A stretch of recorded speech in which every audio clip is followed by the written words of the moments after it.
In this video, we'll talk about the BMW M440i Gran Coupe, its design, its space, and what makes it special, as well as how it drives, and whether you should buy the all-electric BMW i4 instead. Let's take a look. Hello Beamer fans, this is the new BMW 4 Series Gran Coupe, specifically the M440i Gran Coupe. Now this is interesting because it's the second generation of a beloved car. The original 4 Series Gran Coupe had a huge cult following. Its customers loved it. So now there's a second generation, you would think they would love that too, right? Well, actually, as usual with BMW today, there's a bit of controversy, namely the giant grille. For the most part, the design of this car is actually really good. I think from like the headlights back, it's a really good looking car. The roofline is nice, the back end is nice. I like these flush door handles here. The M mirrors are pretty cool. I like these upgraded 19-inch wheels. I love the hatchback tailgate at the back. It's a really good looking car, except for that nose. Now, a lot of BMW enthusiasts have gotten used to the new gigantic beaver face kidney grille, but some of us haven't, myself included. And I think it does ruin a lot of the look of this car. However, it's still a 4 Series Gran Coupe, which means it's still a 4 Series and drives like a 4 Series. However, it has 2 back doors, a back seat, and the aforementioned hatchback. And that makes it more stylish. Well, I don't know if you want to use stylish because people might not like the grille, but it's more interesting looking than the 3 Series while also being more practical. So, grille aside, is it any good as a 4 Series Gran Coupe? Well, let's find out. So inside the 4 Series Gran Coupe, there really isn't anything different in here from the 3 Series sedan or 4 Series coupe. Obviously, it's a bit more like the 4 Series coupe rather than the 3 Series sedan, despite the fact that this is in fact a sedan. It is still a 4 Series, so you get this little kind of hump right here. I got my cups in here right now, but if I close this, that's more similar to the 4 Series. But aside from that, there really are no differences between this and any other BMW in that sort of price range. I mean, even something like the 2 Series Gran Coupe is going to be extremely similar. The new 2 Series Coupe. Steering wheel is exactly the same. This is heated. Tech is exactly the same. iDrive 7, so you know it's really good and easy to use. Wireless Apple CarPlay works perfectly every time, which is actually important to note because when BMW first came out with wireless Apple CarPlay, it didn't always work. It actually kind of was finicky sometimes. It would like disconnect randomly and then it wouldn't reconnect randomly. It was very kind of annoying actually and unreliable, but now BMW has fixed that. It works brilliantly, perfect every time. This specific car has red interior. It's really nice. Well, it's red two-tone, red and black, and it's really nice. So this is a really important part of this car because this is why you get this the 4 Series Gran Coupe over the coupe, and that's the back seat. This has a normal back seat like you would find in a sedan, like the 3 Series sedan, just with a little less headroom. That sloping, stylish roof line does impede rear headspace. Now, I have headroom, you know, maybe an inch at most. If I sit all the way back, my hair touches the headliner. And that's fine, but I'm short. I'm not sure. I'm like, if you were to actually like kind of find the exact average male American, that's just me. 5'9", about 160 pounds, 165 pounds. I'm like the average male American. So the fact that I'm touching the headliner isn't great. There's not too much headroom back here. You know, a taller person, you know, would have to slouch quite a bit, and then that would get uncomfortable. Also, the rear seats, they're not inclined enough. Like the actual seat is not like inclined enough. So my thighs don't actually touch the seat when my feet are on the ground, which is kind of uncomfortable. It doesn't give you any real thigh support, and I can imagine that might be uncomfortable over long journeys.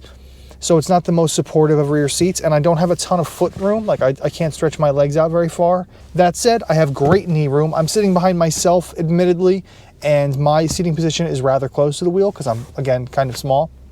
So like, you know, I like to sit, you know, relatively close to the wheel. So like my arms are bent, you know, when I'm, you know, have my hands on the wheel.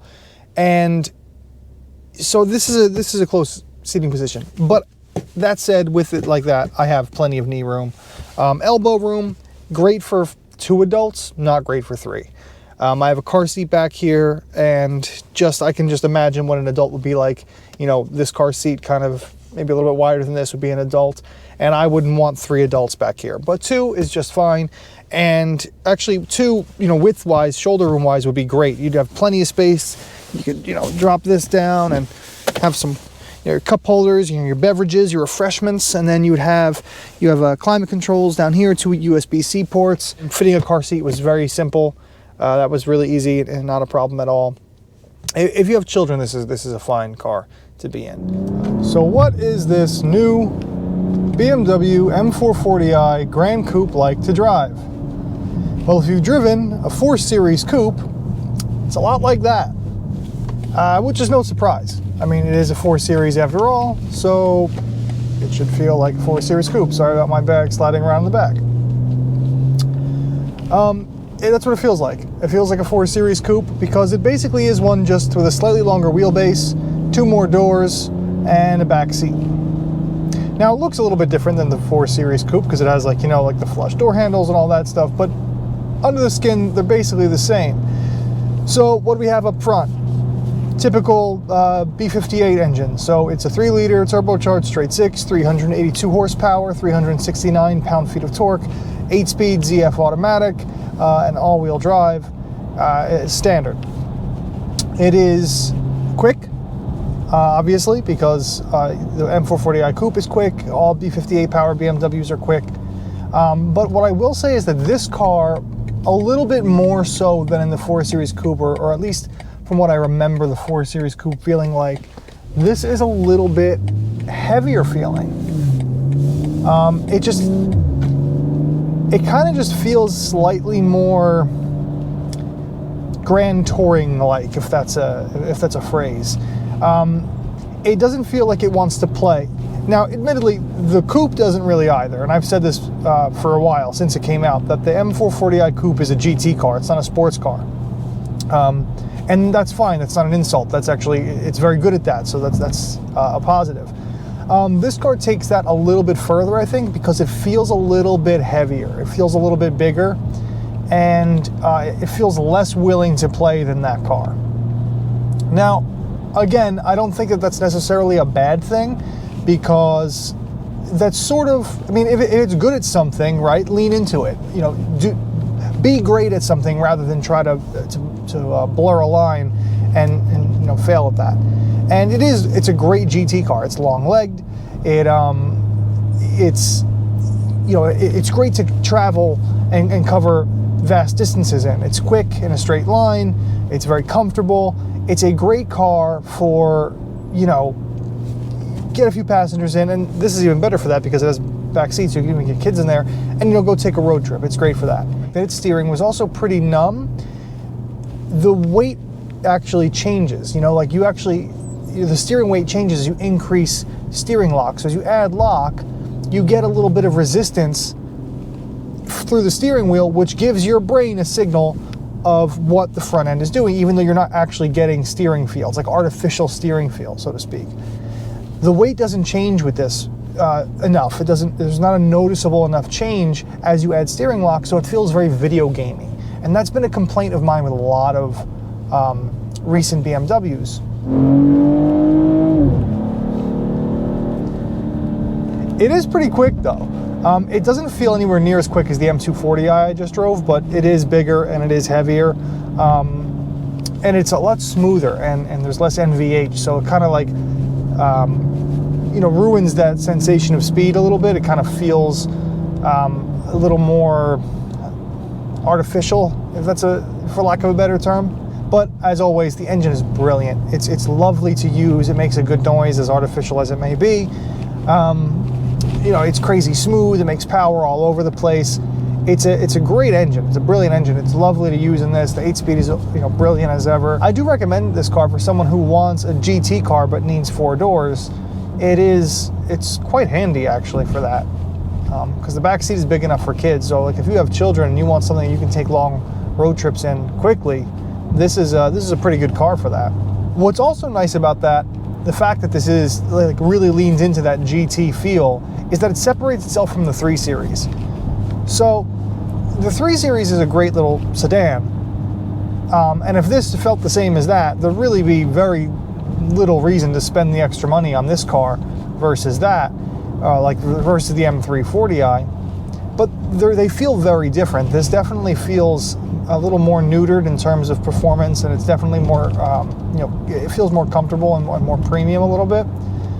But the downside of that is that it's supposed to, it looks more stylish, right? So you have the big gigantic grille up front, which is stylish, I guess. You have the sexy roof line, the hatchback trunk. Like it's a more interesting car than the 3 Series, so you might expect it to be sportier.